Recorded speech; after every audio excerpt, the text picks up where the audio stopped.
آپ صلی اللہ علیہ وسلم کے جو صحابہ تھے، آپ صلی اللہ علیہ وسلم سے کتنی محبت کرتے تھے، آپ پر فدا تھے، ہر وقت آپ پر قربان ہونے کے لیے تیار رہتے تھے، ہر وقت اپنی جان آپ پہ فدا کرنے کے لیے تیار رہتے تھے۔ اور اس بارے میں کتنے ہی واقعات ہمارے سامنے ہیں، کتنی احادیث مبارکہ میں اس بات کا ذکر ہمیں ملتا ہے۔ انہی بہت سے واقعات میں سے، بہت سی احادیث مبارکہ میں سے ایک واقعہ اور حدیث وہ ہے جسے امام حاکم رحمہ اللہ تعالیٰ نے اپنی کتاب المستدرک میں نقل کیا ہے۔ وہ بیان کرتے ہیں کہ نبی اکرم صلی اللہ علیہ وسلم کو اللہ کی طرف سے حکم دیا جاتا ہے، کس بات کا؟ کہ اب آپ مدینے کی طرف ہجرت فرما لیں۔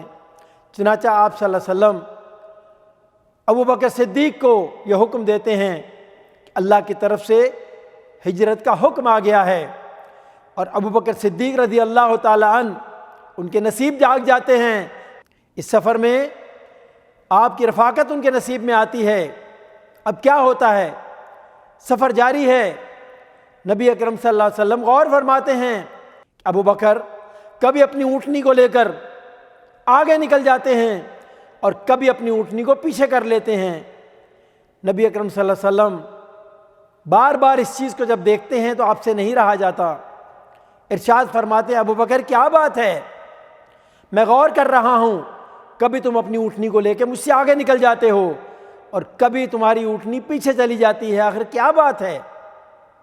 بارگاہ رسالت میں مؤدبانہ عرض کرتے ہیں، رک جائیے، کہیں ایسا تو نہیں کہ صدیق بارگاہ رسالت میں بے ادبی کا مظاہرہ کر رہے ہیں، کسی گستاخی کا ارتکاب ہو گیا؟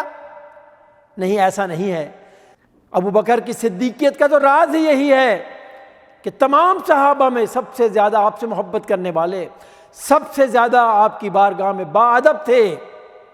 ایسا کیسا ہو سکتا ہے کہ آپ کی بارگاہ میں بے ادبی کے مرتکب ہو جائیں؟ بلکہ بات یہ ہے کہ بارگاہ رسالت میں عرض کرتے ہیں، اے اللہ کے رسول صلی اللہ علیہ وسلم، بات یہ ہے کہ یہ پورا علاقہ، یہاں دشمن پھیلے ہوئے ہیں جو ہماری تلاش میں ہیں۔ مجھے جب خطرہ محسوس ہوتا ہے کہ دشمن کہیں آگے چھپا بیٹھنا نہ ہو تو میں اپنی اونٹنی کو آپ سے آگے لے جاتا ہوں، اور جب کبھی مجھے یہ محسوس ہوتا ہے کہ دشمن پیچھے سے حملہ آور نہ ہو جائے، میں اپنی اونٹنی کو آپ سے پیچھے لے جاتا ہوں۔ اللہ اکبر! غور کیجئے ذرا، قربانی کا جذبہ، فدائیت کا جذبہ، اللہ اکبر! اب کیا ہوتا ہے؟ آپ صلی اللہ علیہ وسلم ارشاد فرماتے ہیں، ابو بکر کیا تو یہ چاہتا ہے کہ جو مشکل آئے تجھی پر آئے؟ کیا جواب دیتے ہیں؟ اللہ اکبر! اللہ اکبر! جواب دیتے ہیں، فدا کا امی و ابی یا رسول اللہ صلی اللہ علیہ وسلم، اے اللہ کے رسول، ابو بکر کیا ہے، میرے تو ماں باپ بھی آپ پہ قربان ہو جائیں۔ اللہ اکبر! غور کیجئے ذرا، فدائیت کا جذبہ دیکھیں، قربانی کا جذبہ دیکھیں۔ اصل بات یہ ہے کہ اگر کوئی مومن بننا چاہتا ہے تو پھر اپنی جان آپ صلی اللہ علیہ وسلم کی جان پہ قربان کرنے کا جذبہ اس کے سامنے ہمیشہ ہو، ہمیشہ یہ جذبہ موجزن ہو کہ نبی اکرم صلی اللہ علیہ وسلم پر میری جان قربان ہو جائے۔ اللہ تعالیٰ کی بارگاہ میں دعا ہے کہ اللہ تعالیٰ ہمیں بھی یہ جذبہ عطا فرمائے۔ وآخر دعوانا ان الحمد للہ رب العالمین۔ صلو علی